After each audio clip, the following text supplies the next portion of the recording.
Let's mic news at 9। ये है let's mic more than radio. आप सुन रहे हैं न्यूज़ 89 और समाचारों के साथ मैं महेश सिंह। चीनी people's liberation army Arunachal Pradesh के ताकसिंग क्षेत्र में लगातार घुसपैठ कर रही है। स्थानीय समूह नाम वेलफेयर सोसाइटी ने ये दावा किया है। सोसाइटी ने जिला उपायुक्त को पत्र लिखकर आरोप लगाया है कि चीनी आर्मी सड़कें, पुल और सैन्य शिविर बना रही है और पिछले 10-15 सालों में उसकी गतिविधियां बढ़ी हैं। संगठन का कहना है कि ओयुंग, पनियार, मारपन, पोर्टरंग और टिंग डिंग टोंग जैसे इलाके अब चीनी नियंत्रण में हैं। स्थानीय लोग इन क्षेत्रों को अपना पारंपरिक शिकार और चारागाह क्षेत्र बताते हैं। भारत सरकार से इस मुद्दे पर तुरंत कार्रवाई की मांग की गई है। बांग्लादेश का प्रतिबंधित आतंकी संगठन जमातुल मुजाहिदीन बांग्लादेश त्रिपुरा सहित समूचे पूर्वोत्तर में अपने नेटवर्क फैला रहा है। राष्ट्रीय जांच एजेंसी ने गुवाहाटी की विशेष अदालत में दाखिल चार्जशीट में त्रिपुरा के सोनापुरा निवासी एक शख्स को नामजद किया है। ये संगठन लंबे समय तक बांग्लादेश में सक्रिय रहा था। शेख हसीना सरकार के पतन के बाद इस संगठन ने फिर से सक्रियता बढ़ा दी है और भारत के पूर्वोत्तर क्षेत्र को निशाना बनाने की कोशिश कर रहा है। भारतीय गृह मंत्रालय इस मुद्दे पर नजर रखे हुए है और सीमा सुरक्षा, घुसपैठ रोकने तथा निगरानी बढ़ाने जैसे कदम उठा रहा है। कैलाश मानसरोवर यात्रा पर जाने वाले श्रद्धालुओं के लिए विदेश मंत्रालय ने अहम एडवाइजरी जारी की है। सरकार ने बिना जरूरी दस्तावेजों की यात्रा शुरू न करने की सलाह दी है।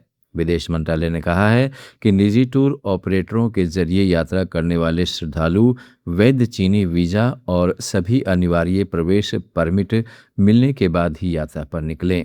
यह सलाह नेपाल के काठमांडू में करीब 52 भारतीय तीर्थयात्रियों के आवश्यक दस्तावेजों की कमी के कारण फंसने की खबरों के बाद जारी की गई है। मंत्रालय ने यात्रियों से बुकिंग से पहले यह भी सुनिश्चित करने को कहा है कि उनका टूर ऑपरेटर अधिकृत और पंजीकृत हो। वहीं एनसीपी सांसद सुप्रिया सुले ने विदेश मंत्रालय और भारत के दूतावासों में फंसे श्रद्धालुओं की मदद कर उनकी सुरक्षित यात्रा सुनिश्चित करने की अपील की है। ब्रिटेन में पढ़ाई कर रहे एक भारतीय छात्र की संदिग्ध परिस्थितियों में मौत हो गई है। घटना के बाद परिवार ने केंद्र और राज्य सरकार से मदद की गुहार लगाई है। तेलंगाना के कम्मारेड्डी जिले के रहने वाले 25 वर्षीय एस श्रीनाथ रेड्डी लंदन में डी मॉन्टफोर्ट यूनिवर्सिटी से मास्टर्स की पढ़ाई कर रहे थे। परिवार के मुताबिक वह 22 जून की रात एक जन्मदिन की पार्टी में शामिल हुए थे और उसी रात उन्होंने घर पर सामान्य बातचीत भी की थी। अगले दिन उनका शव कमरे में मिला।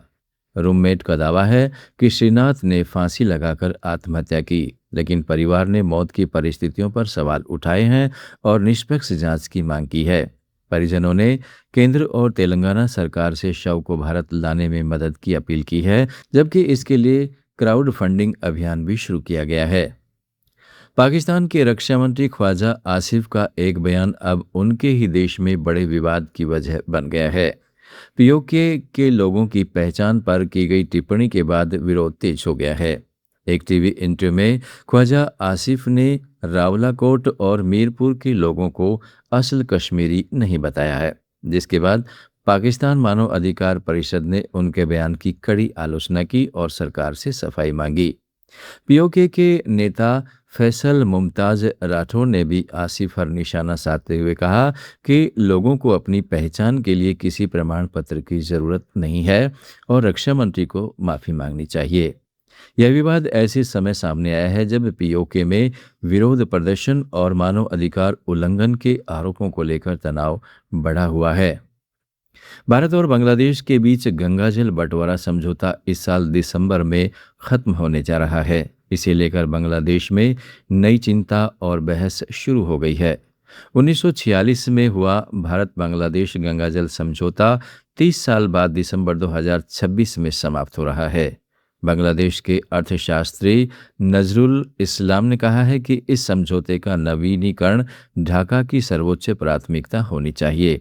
उनका मानना है कि बांग्लादेश को भारत से बातचीत के लिए मजबूत रणनीति बनानी होगी और गंगा के जल बंटवारे को केवल व्यावसायिक नजरिए से नहीं बल्कि प्राकृतिक संसाधन और नदी संरक्षण के दृष्टिकोण से उठाना चाहिए।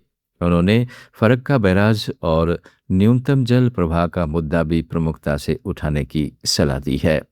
समाचारों में फिलहाल इतना ही। जुड़े रहें लेट्स माइक के साथ।